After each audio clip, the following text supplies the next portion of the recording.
win so much, you may even get tired of winning. And you'll say, please, please, it's too much winning. We can't take it anymore. Mr. President, it's too much. And I'll say, no, it isn't. We have to keep winning. We have to win more. We're going to win more. We're going to win. Welcome everybody to the Daily Recap Show where we talk about stocks and the financial markets. My name is Chase. If you like this video, please subscribe, hit that notification bell as well as the like button and leave a comment for the algorithm. Let's get into it. This is the daily heat map of the S&P 500 and US stocks rebounded on Monday to cap off a volatile month as trade war worries mount in the run-up to President Trump's Liberation Day on the 2nd of April. Now, we were very green today. Red early on in the day. The pre-market was horrid. Asia was horrid. Very, very crazy trading leading into the US session. However, we paired quite a lot of those gains and then some, with only the mega caps really staying in the red. Tesla was down 1.67%.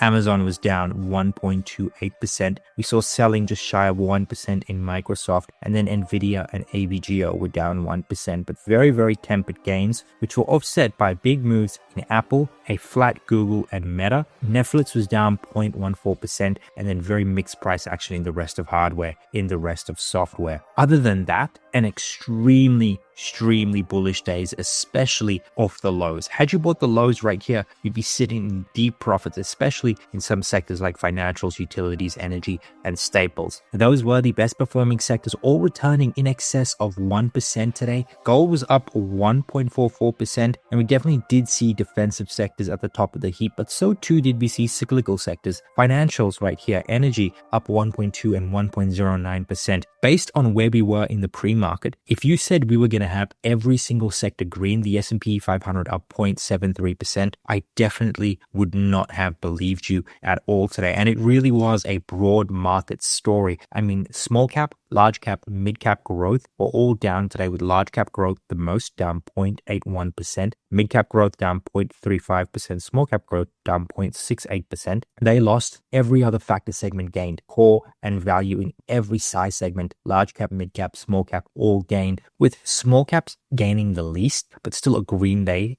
net, and then mid caps and large caps outperforming, with large cap value being the best performing sector, up 1.24%. Very, very crazy price action off the lows. We had horrid pre-market. Asia was terrible. China dumped. Japan stocks were down 4%. So to actually see the price action we saw today, actually a little bit surprising, all things considered. And that's because tariff woes still loom. Trump said he plans to target all countries with reciprocal tariffs from the start, dampening hopes for a more limited push. So April 2nd, Liberation Day, full steam ahead. A report from the Washington Post this weekend also suggested the president is pushing advisors to go even bigger with tariffs on the 2nd of April. So we'll see how that pans out. The market's sort of just brushing it off in today's trade. And President Trump also threatened any country buying Russian oil with a 25% secondary tariff, possibly to go as high as 50% unless peace talks with Ukraine resume. We've seen peace talks fall apart in the last week or so. Trump wants those peace talks back on the table. He wants Putin on the table. He wants Zelensky on the table. The US are at the table. He wants peace talks together. Otherwise, he's going to start tariffing on a secondary basis to those countries buying Russian oil, and maybe those countries can push Zelensky and Trump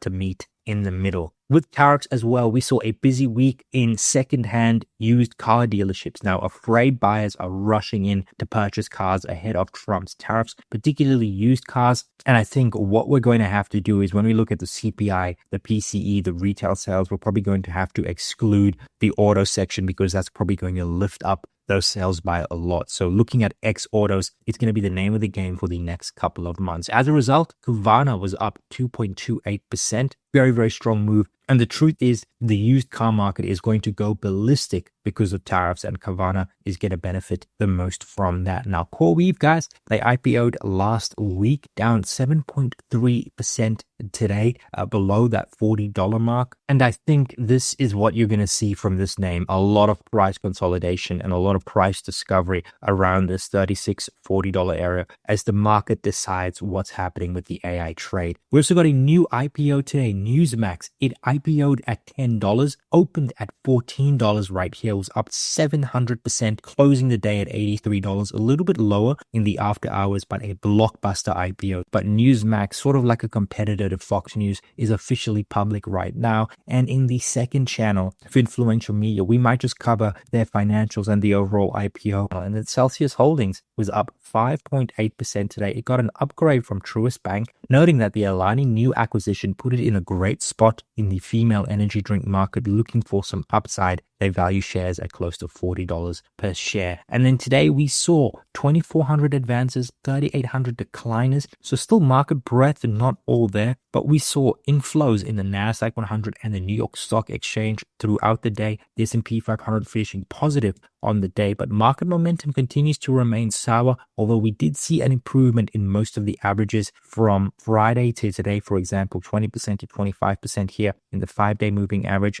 Very similar situation across the board, although not as quite pronounced. Long story short, the bulls have a lot of work to regain momentum in the shorter term, medium term, and longer term moving averages, but let's hop on the charts. Now, the month of March just wrapped up, and so too did the first quarter of 2025, and this is where we stand right now. You can see the IWM is actually the worst performing sector so far this year, or index, I should say, down just shy of 10% in the first quarter. The QQQ is down 8.1%, the SPY down 4.32%, the Dow Jones just shy of 1%. All of these indices at one point were positive on the year, but that's just in the US. We actually have seen China is up 1.82% for the year in total. This is the China 50 index, the 50 biggest stocks in China. And then we also have Europe. This is the Stocks 600 up 4.55%. You guys know I've been bullish on Europe with evolution, with Impost, and we're seeing that theme play out. A lot of alpha being generated between Europe and the US. But when you actually look at it, when you look at the S&P 500 in aggregate, right? Like,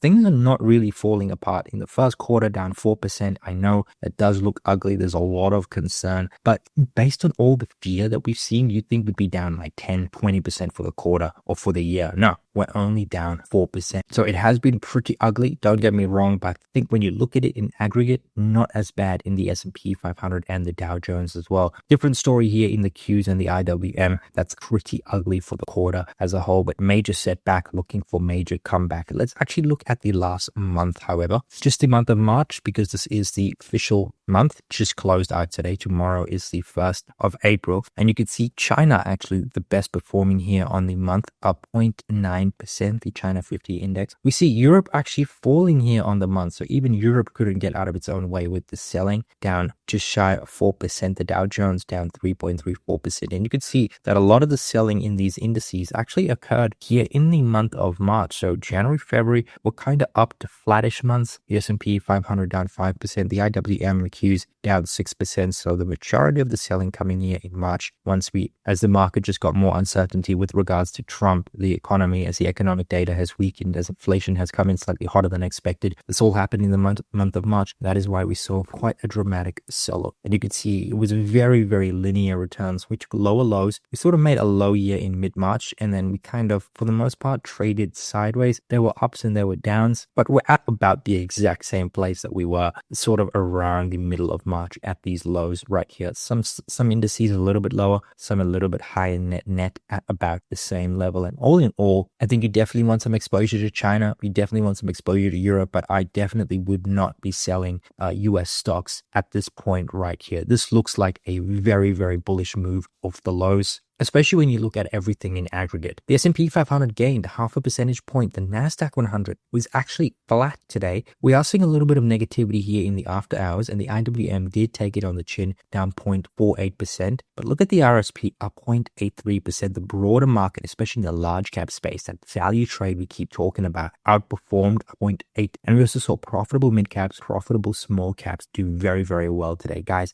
based on the actual moves we saw in the pre-market, and we'll talk about the pre-market. I did not think we would be green today. So it really goes to show the market can surprise you. Today was also a little bit of a bounce from Friday's price action, a very brutal price action on Friday. So we did see a bounce in some of those indices. And we'll talk about where we go next in a couple of minutes. Now, we did see value outperform growth. However, both is still positive on the day. Europe actually took a dump today. Europe was down 1.51%. This is the Stoxx 600, the 600 biggest stocks on the Euronext exchange.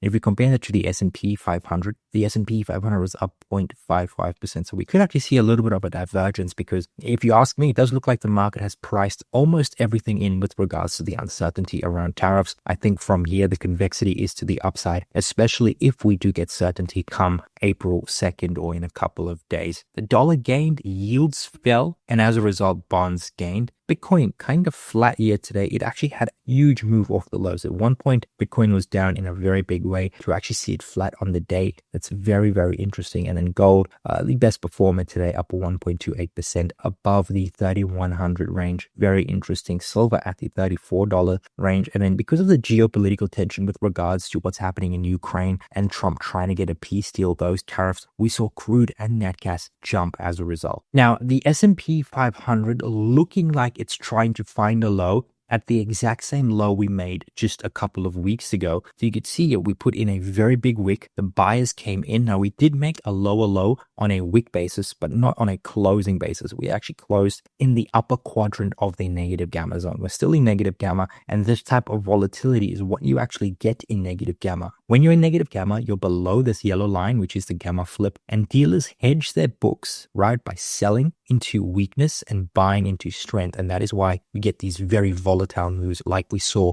right here. The second we peaked through the negative gamma zone, we slipped right through, and then buyers came in a very big way.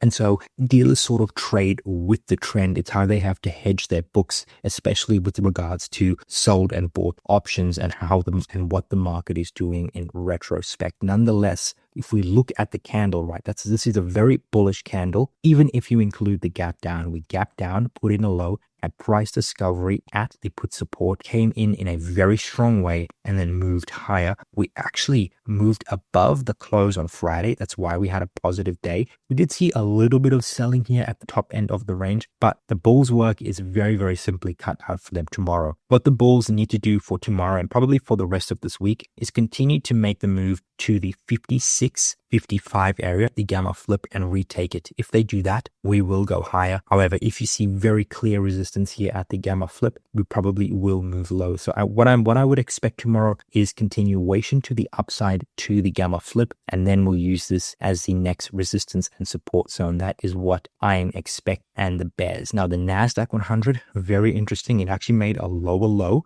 We finished slightly red on the day, although inconsequential, pretty much flat. However, this price action right here, not looking constructive at all. However, we did see the bears come in a very big way. However, I don't really like this. I don't really like this at all. I think if you're going to look, probably buy equities and stay in equities, I think you want to stay in the broad market right now. I think you want to look at stuff like the RSP, the S&P 500 over the NASDAQ 100. This is not looking good. The only time I would consider probably being bullish on the NASDAQ 100 is once we get above the gamma flip zone and even start retaking some of these highs right here. Until then, I would say probably tread cautiously. If you are in the NASDAQ 100 and in at these lows, hold, right? But make sure you have some very, very good stops, because if we actually just zoom out, right, we could see that once this level, if this level gets broken, which we're not too far from, just a couple of 100 points, that opens up, the low 17,000 level very, very quickly. So yeah, bulls did a good job by holding this section right here, but they're going to need to put in some work to retake that gamma flip zone. Otherwise, it's not looking pretty at all. But it's very, very interesting to see that both the S&P 500 and the NASDAQ 100 bounced right off these gamma flip zones. So it really goes to show just how accurate these levels are. Now, the RTY, a very similar situation. We put in a lower low at these lows, not quite at the put support. We did find resistance here at the gamma flip. Ultimately, what you want to see tomorrow is a retake of the gamma flip. Otherwise, we probably will just have price discovery at the lows of the wick right here. The RTY didn't look too strong today, so I'm expecting probably weakness for the rest of the week. You're really just going to see this flight out of high beta, high risk, and that's generally out of the IWM. We even saw that. Look at the S&P 600 up 0.42%. So there definitely was in the equity space, a flight to quality and not so much high beta. So, really we saw a rotation into the broader market, the mid cap space, the larger cap space, the value area of the market over stuff like tech and these smaller cap names. And I probably expect that trade to continue for the rest of the week. So we might see some tempered action in some of maybe the large cap names, maybe some of the smaller cap names, and continue to see that value rotation in stuff like the RSP. So that being said, as long as we actually hold this gamma flip zone right here, I think you remain constructively bullish in the long term for the Russell 2000, guys. Looking at gold, very, very interesting trade. We're seeing gold just continues to move higher at the 3100 area. And there's nothing that you really actually can fault from this chart. Gold looks really, really good right now. We're still waiting for a pullback. I wish there was more to say about gold. And then looking at Bitcoin, let's go ahead and actually add our favorite indicator. You guys can get this indicator for free, the FinFluential M2 money supply indicator. Turn the Bitcoin chart into a gold chart. We'll actually just change the color of the Bitcoin chart. We'll make it blue, as you can see right here. And then we'll offset this chart, the global M2 money supply indicator, by 108 days. Hit the OK button. And if you just zoom out just a little bit, let the chart do its thing, let it reset, you can see that Bitcoin follows the global M2 money supply lag very, very closely. So what I am expecting is maybe even a little bit of pullback here in Bitcoin. We're seeing sort of like muted action in the after hours, but in aggregate, what I'm really looking for over the next 2 to 3 weeks is sort of just sideways price momentum for Bitcoin. We're going to put in a bottom and then we're going to rock it up. I do have some IBIT options for the 25th of April around the $45 mark. Hopefully those are in the money and then we can ride the Bitcoin higher. We're looking for an actual takeoff date around the 6th of May, but the low can be put in anywhere between the 16th to as early as the 6th of April. That's literally on Friday, early next week. So guys, if you are bullish on Bitcoin, this is where you want to start accumulating. Maybe we even see a move lower by a couple percentage points. But if you actually look at the level of Bitcoin, we're at 82,000 right now. I would say that 80,000, maybe this low 80 area is where you want to start loading up on Bitcoin, maybe place some in the money options at these levels and stuff like IBIT, maybe stuff like BITX, maybe even MicroStrategy if you want a levered Bitcoin play. But Bitcoin looking like it's ready to make its next move after shaking out some of the bulls just first and foremost. But all in all, guys, for the S&P 500 tomorrow, what I'm expecting is nothing crazy. I'm expecting a retest of the gamma flip right there, and then we'll make our next move. Unless we actually gap down, then I'm expecting a retest of the put support. So if we gap down, right, and we are a little bit bearish here in the extended hours, if we gap down, we're going to the put support. If we sort of open where we are, maybe a slight gap up, we're going to go ahead and retest the gamma flip. And then from there, we'll determine where we go for the rest of the week.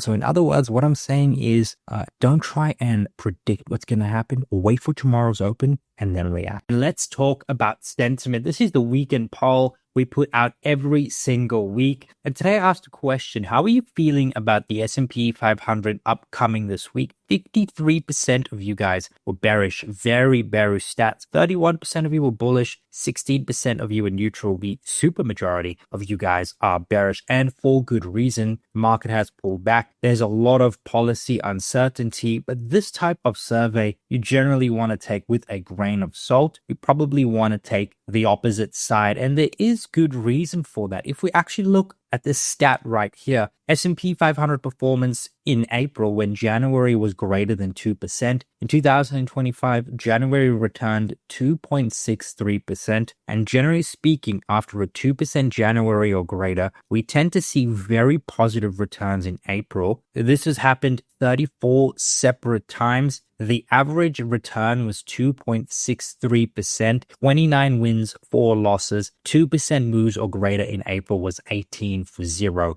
Very, very strong seasonal stats right here. So generally speaking, guys, we are going into an April where seasonally we can actually see a little bit of bullish price momentum. Fundstrat, Tom Lee, and this investment house is also very bullish. They believe equities bottomed on the 13th of March following a drawdown. Many market participants remain cautious ahead of April 2nd, which marks a Liberation Day, yet Strat view the current market action as a repeat setup from 2018. In 2018, equities bottomed on February 19th after a sharp 12% drop triggered by Trump's comments on tariffs at Davos and Jan 26. Despite the volatility, S&P 500 established support above the 200-day moving average, successfully testing that level 3 times. Importantly, the VIX spiked to 50 on February, coinciding with the market bottom. A secondary VIX peak of 26 occurred on April 2nd, when tariffs were officially enacted, but fear had already receded. Sentiment measures further support the idea that the market has found footing before the crowd caught up. When you look at the AA bull bear spread, it showed investors remained bullish up until mid-April, well after the February bottom. Similarly, the University of Mich 2-month change in equity sentiment reached a low on March 31st, confirming the pessimism lagged the market in turn. Fast forward to 2025, a similar pattern appears to be unfolding. The S&P 500 is hovering around the 200-day moving average once again. The VIX peaked at 28 on March 10th. Sentiment deterioration has been far swifter this time. AI bulls have dropped 2 in just 3 weeks compared to the 3-month decline in 2018. Moreover, the Conference Board stock sentiment flagged 2 monthly drops of negative 17 in March, reinforcing that sentiment has already reset. Generally speaking, what Tom Lee is saying is that come April 2nd, the two setups look exactly the same for us to bottom and rally up from there. But the truth of the matter is that if policy uncertainty continues to rise, equities are going to have a very bad time. So along with everything that Tom Lee is saying, we need to see policy uncertainty abate. That may actually come April 2nd. But ultimately, guys, the fundamentals are still intact. The S&P 500 for the fourth quarter reported 17% earnings growth. And if you exclude energy, you're looking at very close to 20%, actually above 20% in earnings growth. The revenue 5.2%, ex energy nearly 6% in revenue growth. So very, very solid. Fundamental picture has not changed. We have seen revisions in earnings for Q1, but we're still actually looking for earnings growth for this quarter of 7.3%. And that is down from the 11.7%. But when you look at the top sectors, right, information technology hasn't seen much of a deterioration. Neither has healthcare. And we're still looking for mid-teens, mid-30s growth for infotech and healthcare. Comm services has seen a bit of a decline, but Q1 tends to be weak for the comm services sector. And then we still see stuff like real estate, staples, materials, and energy having a negative earnings. And I mean, if you probably remove energy, you're looking at close to 10% earnings growth for the S&P 500. And this is why the average analyst still has a 6,900 price target that does represent 21% upside from where we currently are as of today's close. So guys, despite all of the fear, the fundamental picture of the S&P 500 hasn't changed. And when we also look at the macro, right, many people believe that the consumer is going to pull back. But I'm actually very optimistic about the consumer, especially when you look at disposable income, employee compensation against inflation, right? Look at the 1-year annualized rate, 4.4 and 4.6%. This right here is what employees are making, right? This is PCE inflation on a year-over-year basis, guys. Until this actually normalizes to the 2.5% level, and we actually see it accelerating on a 3-month annualized basis, relatively speaking, until this actually normalizes, I think the consumer is going to continue to spend because real income growth continues to outpace the rate of inflation. And this is the type of stuff that keeps the consumer in check. However, you do have to realize that the market is pricing in stagflation. This is Goldman Sachs long-short stagflation index. It pretty much includes stuff in long energy, long materials, long staples, short unprofitable tech. And you could see it's outperforming the S&P 500 and the MSCI World Index. So the market right now is pricing in stagflation. I think the market is wrong, but we generally see these extremes. Nonetheless, when you look at all the data in aggregate, right, there isn't anything to be worried about right now. However, if things do deteriorate, that's when we could start to get worried, particularly as it pertains to the consumer and the earnings picture. That is the two most important things because those are directly related to tariffs. Looking at earnings for the rest of this week, guys, a very, very light week of earnings. Next week, we actually kick off Q1 earnings with the big bang. So we're sort of rounding out the last bit of earnings here. There's nothing tomorrow on Tuesday to really go about. The big names are going to be RH on Wednesday. That's a luxury furniture provider or a home builder to a degree. And then we have Guess, BlackBerry as well before they open. That's about it. But it's going to be a pretty big week of earnings. Tomorrow we get JOLTS, ISM manufacturing employment, and then the PMIs. And then that's all going to lead up into the non-farm payrolls on Friday. Now for JOLTS, guys, we're looking for a 7.5 million number. That's what we're looking for. We get that, Bob's your uncle. But if you've made it up until here, thank you so much for watching. If you like this video, please subscribe, hit that notification bell, as well as the like button, and leave a comment for the algorithm. Cheers.